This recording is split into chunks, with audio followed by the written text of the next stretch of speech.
Hi everyone, welcome to our channel.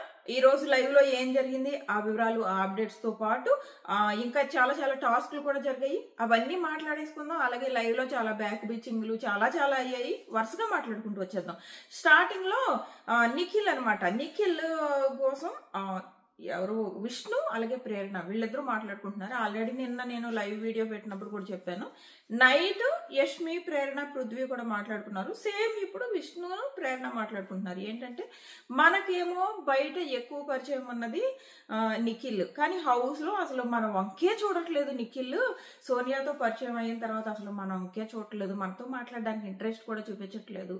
ఇది మాట్లాడుకుంటారనమాట. మాట్లాడుకుని అలాగే ఫ్రెండ్షిప్ బ్యాండ్ కూడా కట్టిందంట ప్రేరణ. ఒక పార్టీ జరిగిందంట బిగ్ బాస్ లోకి రాకముందు. సో అలాంటిది ఇక్కడికి వచ్చాక అసలు మనల్ని పట్టించుకోవట్లేదు, ఈవెన్ వీళ్ళెవరు అన్నట్టు ఉన్నాడు, మనం కూడా చూడడానికి ఇష్టపడట్లేదు అని చెప్పేసి వీళ్ళిద్దరూ మాట్లాడుకుంటారు. సో అప్పుడు ఇంకా ఏమంటదంటే ప్రేరణ, నిఖిల్ అసలు ఇలా చేస్తాడని నేను అనుకోలేదు. ఇప్పుడు సోనియా నిన్ను అన్నేసి మాటలు అంటుంది. ఇప్పుడు జస్ట్ రోజంతా మనం చూస్తున్న విషయాన్నే నువ్వు జస్ట్ ఒక 10 seconds లో ఒక క్వశ్చన్ అడిగావు. ఆ క్వశ్చనే తనకు అంత ప్రాబ్లం అయిపోయి ఎన్నెన్ని మాటలు అంటుంది. నిన్ను ఒక్క నిమిషమైనా స్టాండ్ తీసుకోలేదు. సోనియా అసలు అక్కడ జరిగింది ఏంటి, నువ్వు మాట్లాడుతున్నది ఏంటి అని ఒక్క మాట కూడా అనలేదు అని చెప్పేసి ప్రేరణ అంటది అనమాట. ఈ విష్ణు ఇష్యూలో మాత్రం హౌస్ మేట్స్ మొత్తం డమ్ము. ఆదిత్య అయితే మరీ టూ మచ్. అసలు ఆయన ఎందుకు ఉన్నాడో హౌస్ లో అర్థం కాదు.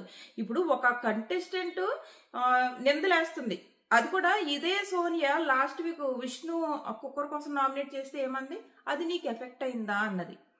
ఇప్పుడు ఆదిత్య గారి కంట విషయం ఏంటి నేను ఆల్రెడీ చెప్పా కదా, చూడలేని వాళ్ళ కోసం మళ్ళీ చెప్తా. యాక్చువల్గా ఒక బెడ్రూమ్ లో విష్ణు శారీ కట్టుకుంటున్నప్పుడు ఈయన లోపలికి వెళ్ళాడు తెలియక.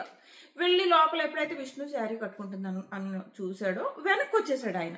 ఎవరైనా లోపల వాళ్ళకి తెలియకుండా వెళ్ళినప్పుడు లోపల ఒకళ్ళు శారీ కట్టుకుంటుంటే అలాగే వచ్చేస్తారు. ఎవరైనా వాళ్ళు పెద్ద ఏజ్ లో వాళ్ళైనా అలాగే వచ్చేస్తారు, చిన్న ఏజ్ లో అయినా వాళ్ళైనా అలా వచ్చేస్తారు. వచ్చేస్తే దానికి ఈమె ఏమని చెప్తుంది, మనకి ఎపిసోడ్ లో కట్ చేస్తాడు ఆ క్లిప్. దాన్ని ఏమని చెప్తుంది, ఉనికిపోయారంట ఆదిత్య గారు. అలా విష్ణుని చూసి ఉనికిపోయారా, అసలు ఏం ఎంత క్యారెక్టరైజేషన్ చేస్తుంటే, అది కూడా నిఖిల్ ఎదురుగా ఒక్క మాట మాట్లాడలేదు. నిఖిల్ ఏంటి మొత్తం హౌస్ మేట్స్ అందరూ ఒక్కళ్ళు స్టాండ్ తీసుకోలేదు. వీకెండ్ ఫుల్ ఉంటుంది వీళ్ళ క్లాస్, మామూలుగా ఉండదు. ముఖ్యంగా ఆదిత్యగా పడాలి క్లాస్. ఇప్పుడు ఏ ఇష్యూ గురించి సోనియా మాట్లాడుతుంది, ఆదిత్య గారు వణికిపోయారు అని చెప్పేసి మాట్లాడుతుంది. ఏమైపోయాడు ఆదిత్య? సోనియా, నీ నామినేషన్ నువ్వు చేసుకో, నేను డిస్కంఫర్ట్ ఫీల్ అయ్యి నేను వణికిపోతే నాది నేను చూసుకుంటాను అని చెప్పొచ్చు కదా. ఎందుకున్నాడు ఆయన హౌస్ లో? మళ్ళీ అంత పెద్ద మనిషి ఆయన వేస్ట్ హౌస్ లో. తన్ని ఒక ఇష్యూలో ఇన్వాల్వ్ చేసింది సోనియా, ఇన్వాల్వ్ చేసి మాట్లాడుతుంది.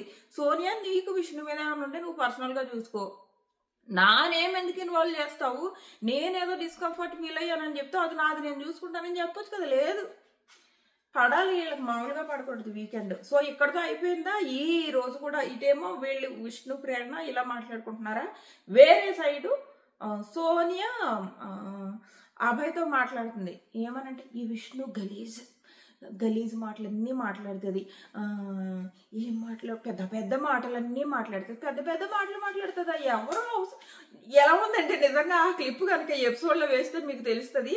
సోనియా తన గురించి తను చెప్పుకుంటున్నట్టున్నది. విష్ణు మీద ఇక్కడ ఏదైతే బ్యాక్ పిచ్చింగ్ చేస్తుందో అది విష్ణు మీద బ్యాక్ పిచ్చింగ్ లా లేదు. జస్ట్ సోనియా హౌస్ లో ఏమైతే చేస్తుందో అదే చెప్పుకున్నట్టుందనమాట. ఆ క్లిప్ వేస్తే బాగుండే ఎపిసోడ్ లో, మరి అది కూడా ఎత్తేస్తే మనం ఏం చేయలేం. సో అక్కడ విష్ణు గురించి ఇలా బ్యాక్ పిచ్చింగ్ చేస్తే గలీజ్ మాటలు మాట్లాడుతుందంట, పెద్ద వర్డ్స్ యూజ్ చేస్తుందంట, గలీజ్గా ఉంటుందంట, మళ్ళీ పోకు చేస్తుందంట. ఎవరు చేస్తున్నారు ఇవన్నీ హౌస్ లో? విష్ణు చేస్తుందా, సోనియా చేస్తుందా? ఇలా కాసేపు అబ్బాయితో బ్యాక్ పిచ్చింగ్ చేస్తే ఫ్రెండ్స్ కదా వింటున్నాడు అబ్బాయి, కావాలని అనవసరమైన మాటలు మాట్లాడుతుందంట, గలీజు చేస్తుందంట. సో ఇన్ని మాటలు అన్నది అది. ఇంకా ఇష్యూని వదలట్లేదు. వీకెండ్ నాగార్జున గారు క్లాస్ పీకే వరకు సోనియా అది పీకుతానే ఉంటుంది, లాగుతానే ఉంటుంది. సో అది. నెక్స్ట్ వచ్చేసి ప్రోమో గురించి మాట్లాడుకుందాం. ప్రోమో ఏంటి, సెకండ్ ప్రోమో ఆ పప్పులు అవన్నీ వీళ్ళు సెలెక్ట్ చేసుకుని తెచ్చుకోవాలి కదా. సో అలా సెలెక్ట్ చేసుకుని తెచ్చుకోవడానికి వెళ్ళినప్పుడు థర్డ్ టైము 250 గ్రామ్స్ మరమరాలు తెచ్చుకోమన్నారు. మరమరాలు తెచ్చుకోమంటే యష్మి ఏం చేసిందంటే ఇద్దరమే 250 లేదు కాబట్టి ఇద్దరిని అవుట్ చేసేమంది. మణి ఏమంటాడంటే అలా ఎలా అవుట్ చేస్తారు, ఇద్దరిలో ఎవరు క్లోజ్గా ఉన్నారో వాళ్ళని ఇవ్వాలి కదా అని చెప్పేసి అంటారు. మనం దీన్ని ఎపిసోడ్ చూస్తే కానీ డిసైడ్ చేయలేం, కానీ ప్రోమోని బట్టి మాత్రం ఒకటి చెప్పొచ్చు, యష్మి సైడ్ నుంచి యష్మిని తప్పని అనలేము. తను ఎందుకంటే అలా అనుకుంది, అంటే 250 అని బిగ్ బాస్ చెప్పాడు, సో దాన్ని నేను తీసుకోవాలి అని ఒక డెసిషన్ తీసేసుకుంది.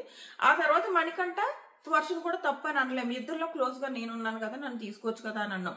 ఎట్టి పరిస్థితుల్లో తప్పు కాదు, కానీ ఒకసారి ఈ సంచాలకుగా తన డెసిషన్ ఇచ్చేసింది కాబట్టి తన డెసిషన్ మీద నేను నిలబడి ఉంటాను అని చెప్పేసి ఏదైతే మణికంఠ ఆర్గ్యూ చేశాడో దానికి యాక్సెప్ట్ చేయట్లేదు. దానికి విష్ణుని యష్మిని ఏం తప్పట్టాల్సిన అవసరం లేదు, తన ఇష్టం అది. యాక్చువల్ 250 ఉండాలని బిగ్ బాస్ చెప్పాడు, కానీ మరి ఏమో మనకి ఎపిసోడ్లో చూపించాడు, లేదంటే ఒకవేళ మనకి ఎపిసోడ్లో కాదు ప్రోమోలో మనకు అది చూపించాడు. ఒకవేళ ఎపిసోడ్లో కనుక 250కి దరిదాపుల్లో ఉన్నా చాలు, ఇలాంటి ఏమైనా కనుక రూల్ బుక్లో ఉంటే అప్పుడు యష్మి తప్పు అవుతుంది. లేదంటే ప్రస్తుతానికి ప్రోమో ప్రకారం అయితే అటు నుంచి మణికంఠ తప్పు కాదు, క్లోజ్లో ఉన్న వాళ్ళని కన్సిడర్ చేయవచ్చు కదా అనడం. ఇటు యష్మి కూడా తప్పు కాదు. ప్రోమోని బట్టి అయితే నాకు ఇద్దరు తప్పు అనిపించట్లేదు, ఎవరెవరి ప్లేసుల్లో వాళ్ళు కరెక్ట్ అనిపిస్తున్నారు. మళ్ళీ మనం ఎపిసోడ్ చూసాక దీని గురించి మాట్లాడుకుందాం. నెక్స్ట్ వచ్చేసి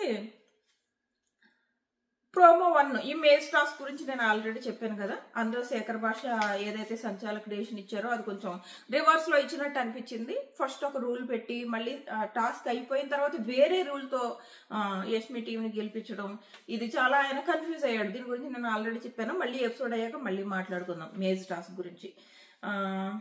నెక్స్ట్ వచ్చేసి దొంగతనం. ఈ దొంగతనం టాస్క్ స్టార్ట్ చేసింది ప్రేరణనే. కొంచెం చిలిపి పనులు చేద్దాము, దట్టు తనకి కొంచెం చిల్లర తిందంటే బాగా ఇష్టం అనుకుంటా, నెయ్యి జ్యూసు వీటి కోసం స్టార్ట్ చేసింది అనమాట. సో ఆ దొంగతనం టాస్క్ స్టార్ట్ చేసింది తనే. నెక్స్ట్ వచ్చేసి మెయిన్ టాస్క్ ఈ రోజు లైవ్ లో జరిగింది స్విమ్మింగ్ పూల్ టాస్క్. ఈ స్విమ్మింగ్ పూల్ టాస్క్ ఏంటంటే వీళ్ళకి కొన్ని టాస్క్లు పెడతారు. లాస్ట్ వీక్ నాగార్జున గారు 5 lakhs లో 3 lakhs 3 lakhs ఇచ్చారు, 2 lakhs కట్ చేశారు కదా. సో ఆ 2 lakhs సంపాదించుకోవడానికి టాస్క్లు అనమాట. ఆ టాస్క్లో భాగంగా ఇప్పుడు వీళ్ళు బిగ్ బాస్ ప్లీజ్ అని టాస్క్, ఎవ్రీ టైము 3 clans లో మెంబర్స్ కి టాస్క్లు వస్తాయి. సో ఆ టాస్క్లో వాళ్ళు గెలవాలన్నమాట. ఏ క్లాన్ అయితే గెలిచి ఎక్కువ మనీ, అంటే ఎక్కువ టాస్క్లు గెలిచి ఎక్కువ మనీ సంపాదిస్తుందో ఆ మనీ పట్టుకెళ్ళి ప్రైజ్ మనీ ఏదైతే కట్ అయిన 2 లక్షలు ఉన్నాయో అందులో కలుపుతారు. మిగిలిన క్లాన్లు కూడా గెలుస్తాయి కదా, ఆ మనీ ఇంకా కౌంట్ రాదు. ఎవరి దగ్గర ఎక్కువ ఉంటే ఆ ఎక్కువ ఉన్న మనీయే కౌంట్ వస్తుంది, మిగిలిన మనీ కౌంట్ రాదు. ఇక్కడ పృథ్వీ అంటాడు అలాంటప్పుడు మొత్తం గేమ్స్ అన్ని ఒకళ్ళే గెలిచేలా చేసుకుంటే అయిపోద్ది కదా, మొత్తం మనీ వచ్చేస్తుందని. అంటే అప్పుడు పక్క నుంచి ఎవరంటారా ఆ పని చేసావు మళ్ళీ బిగ్ బాస్ పనిష్మెంట్ ఇస్తాడని. ఖచ్చితంగా అలా చేస్తే బిగ్ బాస్ పనిష్మెంట్ ఇస్తాడు, ఎందుకంటే ఈ క్లాన్స్ లో గెలిచిన మనీయే కాదు వీళ్ళకి ఇంకొక బెనిఫిట్ ప్రస్తుతానికి అయితే బిగ్ బాస్ చెప్పలేదు. ఆ బెనిఫిట్ ఖచ్చితంగా ఉంటది, గెలిచిన క్లాన్ కి ఎవరైతే ఎక్కువ మనీ గెలిచారో వాళ్ళకి ఖచ్చితంగా బెనిఫిట్ ఉంటుంది, ఏదో ఒకటి చేస్తాడు బిగ్ బాస్.